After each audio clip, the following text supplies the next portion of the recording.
Okay, welcome back, everybody, to Coffee. I need a refill and Art in the Morning. So, real quick, guys, I wanted to start doing a segment for YouTube questions for the like a question and answer thing. I try to answer all my YouTube questions or comments and at least like the comments. But if someone has a question, like let's just say they ask, what kind of matte medium do you use? I'll just tell them, golden matte medium or something like that. But sometimes I get questions that will require a little bit of a demo or a little bit of explanation that I can't really, it requires a show and tell rather than just an answer. So I am going to, I think I have two questions this time. So this will just like set up a little place for people to ask these kinds of questions. Again, if you just have a question like what brand pencil, now I can direct you to my what products I use.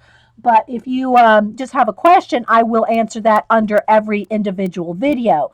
But if you have something more to the question that I'm getting ready to read, that requires a little bit of an explanation or a demo, then leave it under the question and answer thing. Um, can I can I explain? Eileen, you're just a troublemaker. Eileen, can I explain the difference between matte medium and Mod Podge? The number one difference between matte medium and Mod Podge is matte medium does not make my journal pages stick together, and Mod Podge does. That's that, and I know there are things that you can do to make them not stick, but I just use my matte medium. Very funny, Eileen. Okay, so the question that I got here, let me get over to it. The first question I got was from JT Designs, JTEA Designs. Dede, do you think you could do a tutorial on cheap watercolors used in coloring books? The ones I'm speaking of are like the Prang, the Artist Loft, Crayola, etc. Thank you, Janet. So, JT wanted to know about using, let me grab some. Okay, so I have a few different kinds here that I pulled out. Now, let me grab a color book. One moment. Let me grab a color book just to show you. I'm just going to grab my Imagimorphia that I've been working in. So let's just find a spot here. Y'all know I'm trying to fill this whole book up eventually by working in it bit by bit. Just a little here and a little there. So let me find a spot where okay, let's go. Let's add a little bit more on our King Kong. He's already got a wash on him. Let's see. I want to start with a clean slate. I may have to get the other one out because this one may be kind of full. All right, here's some feathers. Okay, so here's some feathers. All right, so the only difference that I can tell you for a color book page, let me get a water brush here. Let's get one with water in it. Let's get a water brush that has water in it. Okay, here's one. The only real difference as far as a color book goes is the pigmentation. Some have more, they're going to be darker when you use them as opposed to, lighter or, hang on, let me get another one here. Okay, so for instance, here is my koi set. This is my koi set. And so these are going to be more pigmented when I use them on the page. But a few things about using watercolors and color books. First, you really want to test your color book page to make sure it's not going to go through. When I use acrylic washes, which is just watered down acrylic paint, I've really never had any problem with them going through because what matters is the amount of water. So if I just water these down and do a nice light wash, I'm not saturating the page. Sometimes with watercolors, you oversaturate your paper and that is what goes through. The paper starts to pill or to just soften up the fibers, and it's the water that's causing the issue, not the paint. Now, that being said, alcohol-based markers or any kind of thing like that, those will go through your pages. So you always need to test. So what I wanted to show you though is it doesn't really matter as far as a color book page. Um, you can use the cheap ones. Here's some Crayola ones that I dug out. They're barely used. I think one of them's used. There's like a couple of layers there of the same set. There's two of the same set. And then these I've had forever. I think, let's see, who made these? Canson made these, but these I've had these probably for 10 years. So I use these a lot, as you can see. And then here's a newer version. I think these are the Michaels Artist. No, this is called Simply Art, but it's kind of the same thing. They're kind of like the Michaels brand Artist Loft type thing. And so any of these will work fine with your color book pages, and you can still go over that with pencil. Now, depending on the brand, again, you need to test because depending on the brand, some are going to be chalkier than others. Like this brand right here, I can always see it's more chalky than the Crayola ones. So you need to test each brand. If you do plan on using color pencil over the top, you need to test it because some might have a sheen to them. Might have some glossy stuff to them. So I've not used every single brand out there ever made, like the Praying. I probably had a Praying brand sometime back, but I don't have them anymore. Probably gave them to the kids or something. So you need to test every one. So I'll just do a little demo here with each one. Let me go ahead and wet down. And how I usually wet down, just spray them. I just just spray them with clear water, get them kind of reconstituted. So I'll just do that. Let's just say, I don't know what color we're going to use. Let's just do red, orange, you know. Then here, let's do this one, red and orange. And then that's the same brand as this one. And then this one here. So do I have where's my red? I don't know, this is kind of a magenta and a little bit of red. There's an orange there. So I'm just going to kind of spray the ones we're going to use. So this is just a little demo for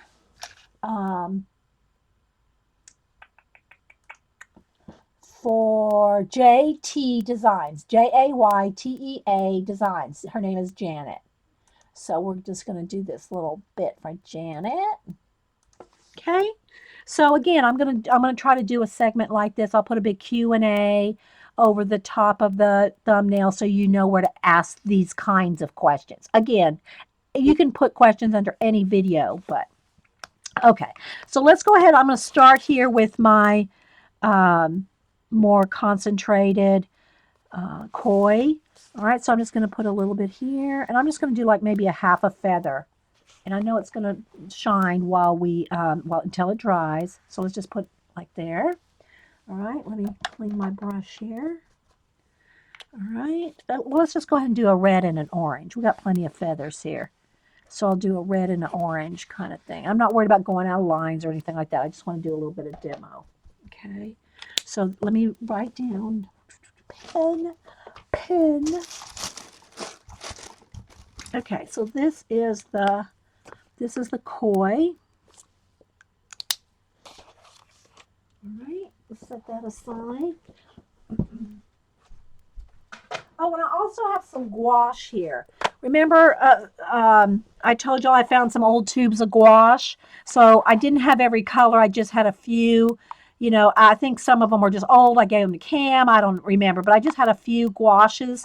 So I think I'll do one with gouache too. So let me go ahead and reconstitute some orange and reds there and set that aside for a minute. All right, so there's the koi. And again, some of the brands, like I know this is Crayola. I know that. So let's go ahead and we'll just do a little test.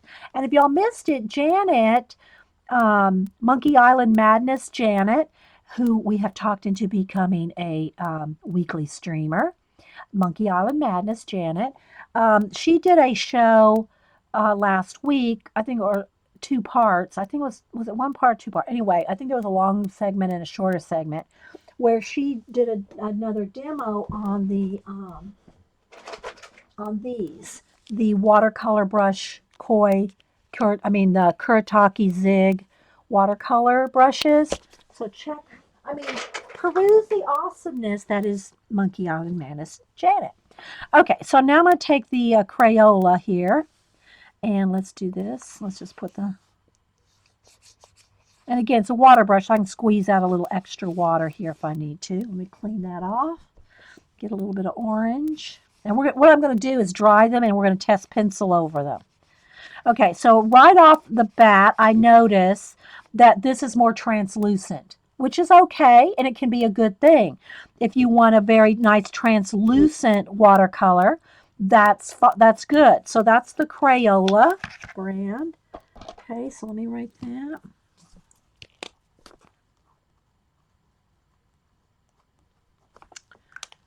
All right, next, again, this is an old set. I don't even remember. It says Canson on the back, but I don't, other than that, I don't know.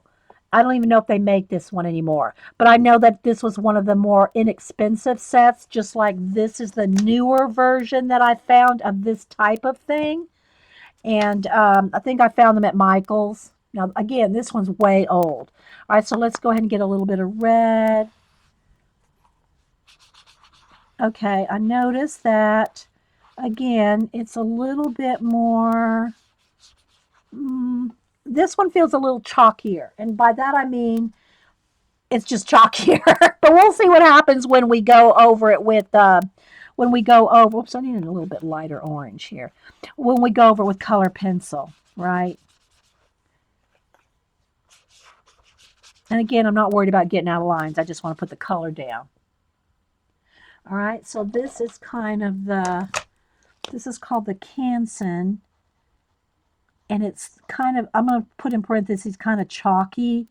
It's the most chalky of all the ones. And you can tell just by looking at it, even compared to this one, which is even probably even a little bit cheaper, this one's still just a little bit chalkier. What water brushes do I use? These are the Pentel. I think they're just Pentel, and you can buy them in sets and individually. They have the barrel. I don't think it has, yeah, it does have the name on this one. Yeah, Pentel. And see how the barrel is like that? That's how you can tell if it's a Pentel one. And that, at least that's the only ones I've seen that are like that. Can't swear to it, but these are Pentel. And I like them because they they come in different size tips, but they just hold up really well. And they come in, I think, 3 different sizes, a small, medium, and a large. And I have all of them. I have more than one of each because I use them all the time. But that's a good question. Thanks, Hooked on Crafts. Okay, so that is this one. It says Canson on the back. That's all I know. I don't have the lid to it anymore because it's so old. All right, so let's move that. Where did I put the other one here? I have little watercolor stuff all over the place. All right, so now let's go to this one, which, let me hold it up above my head. It's called Simply Art. It's a Lowe's Cornell brand. I think this might have come from Joann's. I might have ordered this. I think I had a discount at Joann's or something, or these were on sale or something. I think these are from Joann's. Lowe's Cornell brand. It's called Simply Art. All right, so now we're going to do this one. So let's take the red. Let's go over here. Ooh, now these are really pigmented, more so than the others. Well, not more necessarily than the koi. It's about the same as the koi. So this is good here. You can see I don't use a lot of watercolor, but yeah, these are very pigmented. Now, the only thing about pigmented ones is you got to be careful that you're not covering up all your color book lines. You know, it's going to probably be like when I go to use the gouache, which is kind of like a reconstitutable. It's almost like it's an opaque watercolor that's reconstitutable. I haven't used gouache in years either. God, I'm just not a watercolorist, but I do use, them occasionally in the color books as I do the Neo Color 2 water-soluble crayons.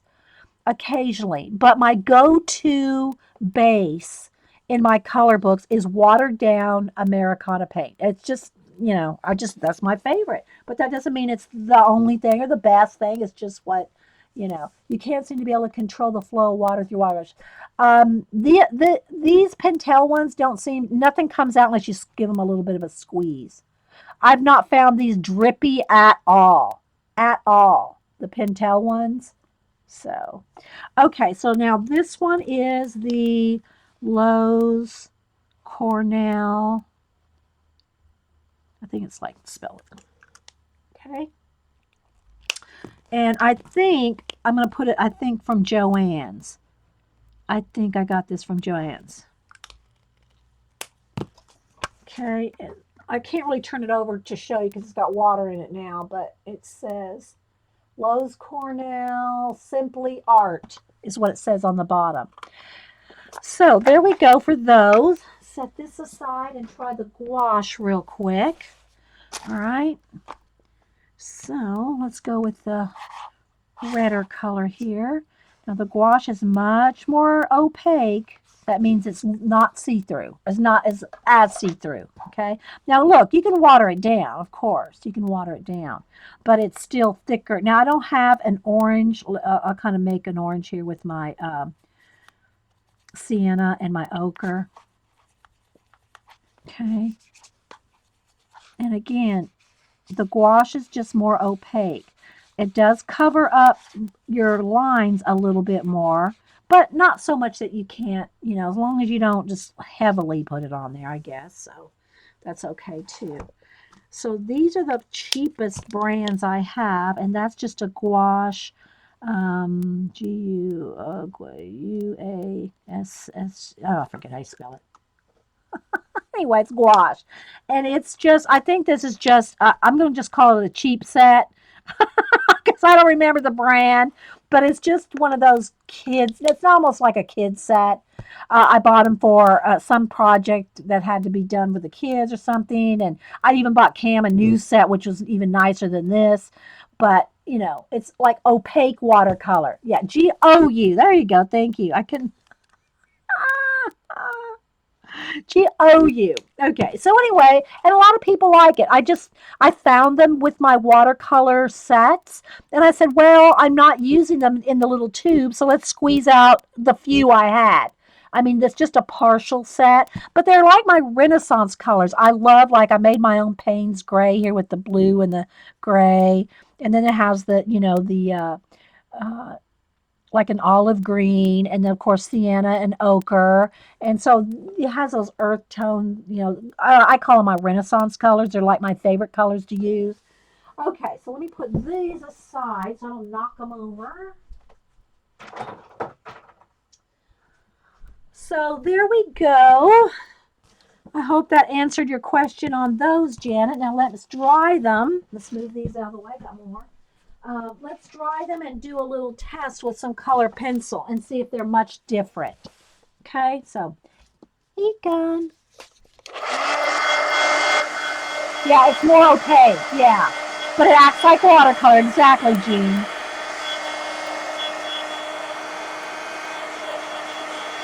Now remember, you want to put 100% dry before you go over with color pencil, because otherwise you're just going to rip into your paper.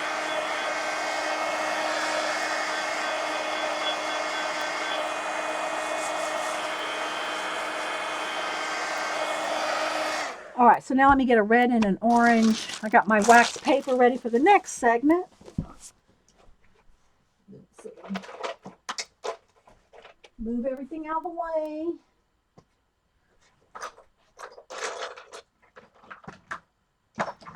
Okay, let's just get a red. And I think I have an orange sitting here. Okay, all right. Hang on, guys. All right, let's sharpen these up a little bit. My little sharpening bowl.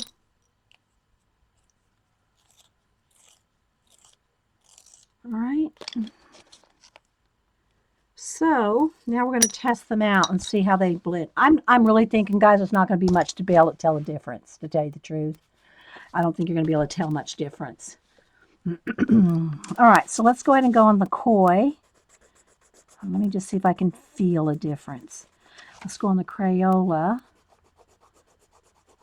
This feels a little slicker, not much, just a little. The Canson is chalkier. Okay, with the chalky bit, okay, I'm able to lay down the pencil quicker, but it's also sketchier, if you know what I mean. All right, so like here's on the koi. See how kind of it's smooth? See on the chalky bit how, I don't know if it's showing up, but it's a little more textury. So it's a little bit more textury on the chalky one, which is kind of like what the acrylic paint does, which is kind of like why I like it because you can get that little bit of tooth. It's got a little bit more tooth. Okay, then on the Lowe's Cornell, it's it's a little more textury than the Crayola and the Koi seem to be a little bit have a little bit of sheen, just enough sheen to them that it's not giving you the same amount of tooth. I hope that makes sense. The Crayola and the Koi are a little bit more, and they're not shiny really at all. There's no shine to them, but you can feel it when you use them. There's a little bit of slicker action going on, whereas the Canson Chalky and the Lowe's Cornell, which I think is from Joanne, they have more tooth and it's a little more textury and it's pulling. It's got that little bit of tooth that I like more on the that. The gouache, let's go up here. The gouache is kind of almost in between. It's not as slick as this one or this one, but it's not quite as toothy as the Lowe's Cornell and the Chalky. So the Crayola and the Koi are a little slicker. The Canson, which I'm calling the Canson Chalky, because you can even see it looks chalkier. And the Lowe's Cornell, which I think is from Joann's, have more tooth. The gouache is almost right in between. It's not quite as chalky and toothy, but it's not quite as slick as Crayola and Koi. Hope that makes sense. If you didn't get any of that, just back it up. Beep, beep, beep. Okay, so let me make some notes here so that, where's my pen? Okay, so the Koi and the Crayola are almost the slickest. Okay, they're the slickest of them all. And then the Canson Chalky and the Lowe's Cornell are the toothiest. And the gouache is in between the two, in between chalk and slick. Okay? And I know you can't see the difference on camera really, but when you you know, when you use it, you can tell. Like that's much slicker. That's slick. That's probably the slickest, the Koi. It probably has a little bit of a binder in it that makes it, makes it good for watercolor, but it's a little slicker for it's a little bit slicker for a pencil going over. Same for the Crayola. Yeah, yeah. That's the chalkiest one, and I think the Lowe's Cornell is probably the closest. This Joanne brand is probably the closest. It's got the most tooth that feels the most like acrylic paint. The gouache, maybe those two are almost feel kind of the same. Okay, so I hope that helped those people asking about the cheap watercolor. It's just a quick little demo there. So we're going to stop this, and again, I'll put a big Q&A over this video so you know where to ask these kind of questions for the next segment. And then the next segment, when I answer them, then you can leave new questions.